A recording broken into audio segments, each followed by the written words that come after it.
Students, मैं Rahul sir आपका mind work classes में बहुत बहुत स्वागत करता हूँ। आज हम लोग chemical balancing of chemical equations दोबारा से आगे देखेंगे। कल हमने कुछ केमिकल इक्वेशंस के बारे में कुछ पढ़ा था, काफ़ी अच्छा हमने उसको एक्सप्लेन करके समझा था उसको। अब आज हम एक थोड़ा सा डिफरेंट टाइप की, थोड़ा सा चेंज है उसमें, थोड़ा सा अलग टाइप की केमिकल इक्वेशन है, उसको हम बैलेंस करेंगे। थोड़ा सा अलग टाइप में उसमें कुछ एक्स्ट्रा स्टेप करने पड़ सकते हैं, तो हम उसको देखते हैं, ठीक है। और साथ ही साथ आज हम केमिकल इक्वेशन को और ज़्यादा कैसे मोर इन्फॉर्मेटिव कैसे बनाया जाए, कैसे इसको बनाया जाता है, कैसे किया जाता है, इस चीज़ को भी हम देखेंगे। चलिए देखते हैं। हमारे पास इक्वेशन दी गई है C2H6 plus O2 equal to CO2 plus H2O। ये हमको केमिकल इक्वेशन दी गई है, ठीक। चलिए, ये हमको केमिकल इक्वेशन दी गई है, अब हमको इसको बैलेंस करना है। चलिए पहले वही चीज, पहले हम क्या है, एलिमेंट ले लेते हैं, LHS RHS जो है उनको देख लेते हैं। आप लोग इसको पूरा डिटेल में करिएगा, मैं शॉर्ट में कर रहा हूँ जिससे मेरा बोर्ड में एक ही बार में सारा चीज आ जाए, मैं अच्छे से एक्सप्लेन कर सकूँ। तो हम कार्बन, हाइड्रोजन और ऑक्सीजन, तीन चीजें हैं। तो सबसे पहले कार्बन पे देखते हैं। LHS पे हमारे 2 कार्बन है, RHS पे 1 है। हाइड्रोजन हमारा 6 है LHS पे, RHS पे 2 है। ऑक्सीजन हमारा LHS पे 2 है और इधर साइड RHS पे 3, ठीक। इसमें साफ साफ दिख रहा है कि कोई भी एलिमेंट बैलेंस नहीं। तो हम क्या करेंगे, हम जो क्वेश्चन है इसमें अब पहला स्टेप हमारा क्या होता है, हम जो सबसे बड़ा मॉलिक्यूल है जिसमें सबसे ज्यादा एटम्स प्रेजेंट है, हम उसको ढूंढते हैं, उसके बाद उसको बैलेंस करने का प्रयास करते हैं। तो देखिए हमारा जो सबसे बड़ा मॉलिक्यूल है वो कौन सा है, C2H6 है। इसमें 2 ही है, इसमें 3 है, इसमें भी 3 है और इसमें 8 एटम्स है। तो हमारा सबसे बड़ा मॉलिक्यूल कौन सा हुआ, हमारा C2H6 हुआ। तो हम इससे चालू करेंगे, ठीक है भाई। चलिए अब हमें देखिए इसमें हमारा कार्बन कितने हैं, 2 कार्बन है। इधर साइड कितने कार्बन है, 1 सिंगल 1 कार्बन है। चलिए इसको बैलेंस करते हैं। C2H6 plus O2 CO2 plus H2, okay.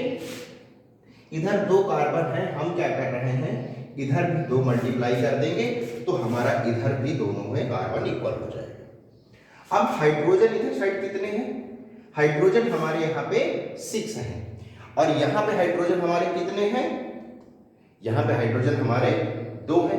तो हम क्या करें, अगर हम इसमें 3 का मल्टीप्लाई कर दें, क्या करें, 3 का मल्टीप्लाई कर दें तो इधर 6 थे तो 3 2 जा 6, इधर भी बैलेंस हो जाएगा, ठीक। चलिए हमने अभी ये जो मॉलिक्यूल था इसको हमने लगभग बैलेंस कर लिया है। चलिए अब दोबारा से देखते हैं, एलिमेंट LHS एंड RHS, ठीक। Carbon, hydrogen, oxygen. कार्बन इधर साइड हमारे 2 थे, इधर भी हमारे 2 थे। हाइड्रोजन 6 थे, हाइड्रोजन 6 थे। ऑक्सीजन LHS में हमारे 2 हैं और इधर साइड ऑक्सीजन देखते हैं कितने हो गया, 2 2 जा 4 और 4 प्लस 3 हमारे 7 ऑक्सीजन। हमारे पास कार्बन बैलेंस्ड है, हाइड्रोजन बैलेंस्ड है, ऑक्सीजन बैलेंस नहीं है, ठीक। अब यहाँ पे एक चीज देखिए, मैंने क्या कहा था कि ये थोड़ी सी अलग टाइप की, थोड़ा एक स्पेशल टाइप की केमिकल इक्वेशन है और इसमें ज्यादा कुछ बहुत स्पेशल नहीं है। बट अब इसमें जो अलग चीज वो ये चीज है कि अगर आप इसको बैलेंस करने का प्रयास करेंगे, इसको बैलेंस करने का प्रयास करेंगे, O को इधर LHS में 2 है और इधर साइड 7 है, तो आप क्या कर सकते हैं भाई, इधर साइड आप कुछ 3.5, या तो आप यहाँ पे 3.5 का मल्टीप्लीकेशन करें, या तो इधर साइड 3.5 इंटू 2 करेंगे तो 7 आ जाएगा, ठीक है। और मैं आपको बताऊं इस तरह होता नहीं, जनरली इस तरह होता नहीं है कि आपका कोई 3.5 मॉलिक्यूल इस्तेमाल हो, 3.5 वाला कोई सिस्टम होता नहीं है। 3.5 या 3.5 का मल्टीप्लिकेशन वैसे करना नहीं चाहिए, बाकी कुछ बुक्स में आपको दिख जाएगा, बुक्स में लिखा हुआ है कहीं पर 7/2 का मल्टीप्लिकेशन करके कर सकते हैं। बट बेहतर ये रहेगा कि आप क्या करिए, अब पूरी ये जो इक्वेशन है, इस पूरी इक्वेशन में आप 2 का मल्टीप्लिकेशन कर दीजिए। क्या करिए, पूरी इक्वेशन में 2 का मल्टीप्लिकेशन कर दीजिए। चलिए देखते हैं 2 का मल्टीप्लिकेशन करेंगे क्या होगा।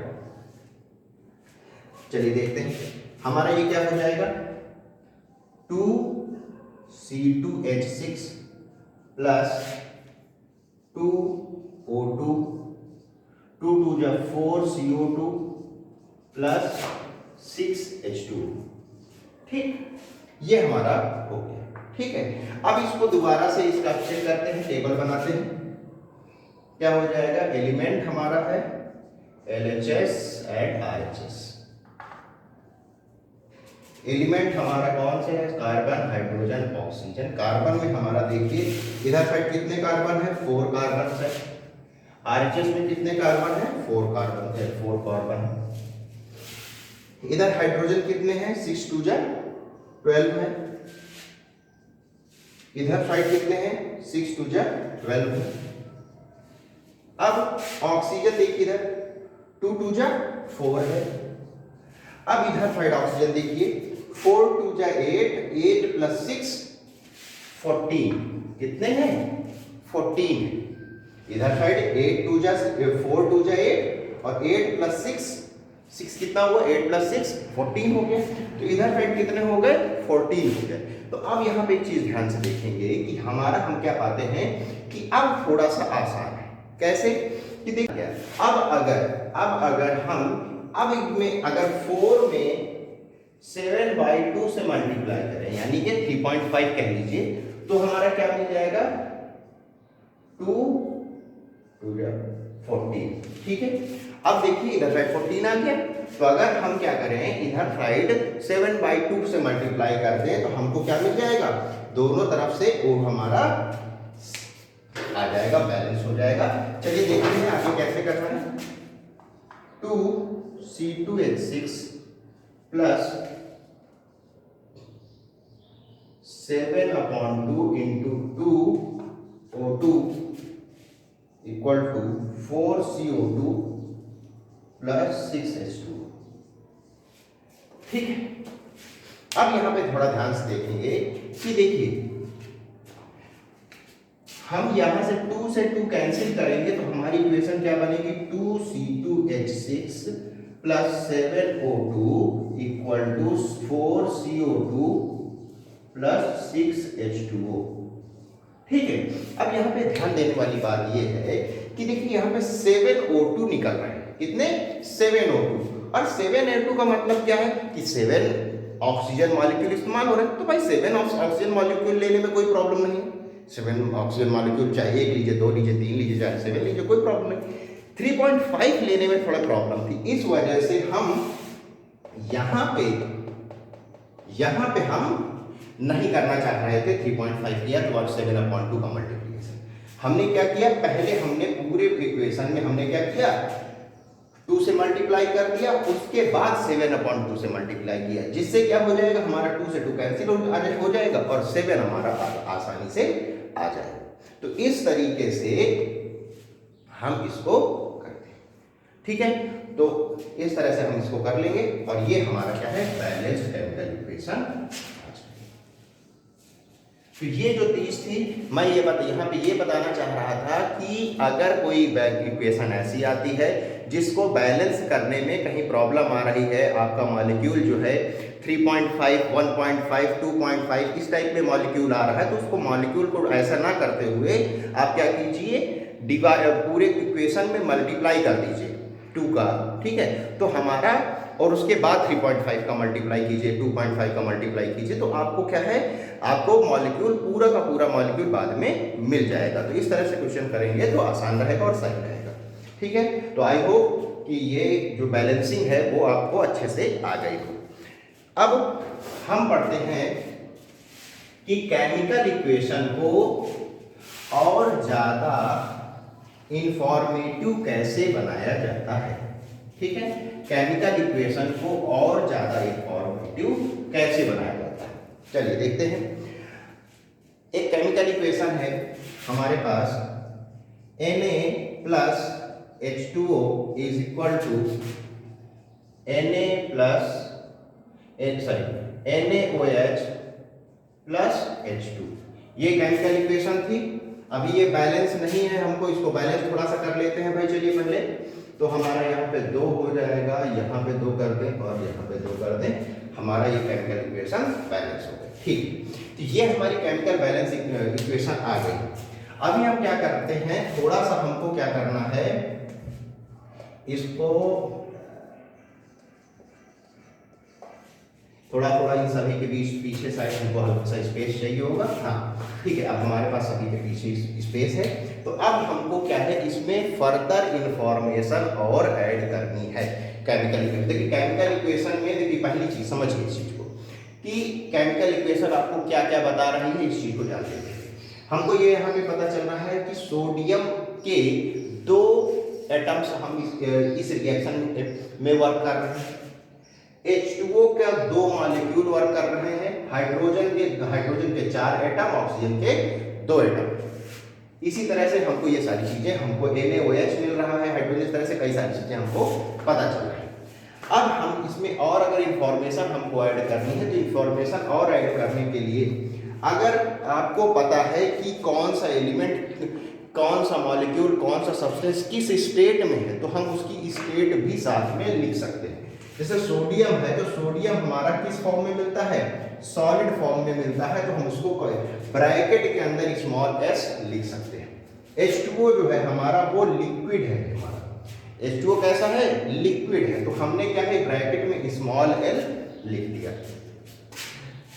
अगर हम बात करें NaOH की, तो NaOH क्या है हमारा, समझिएगा NaOH एक सॉल्ट है जो कि क्या है, सॉरी बेस है हमारा।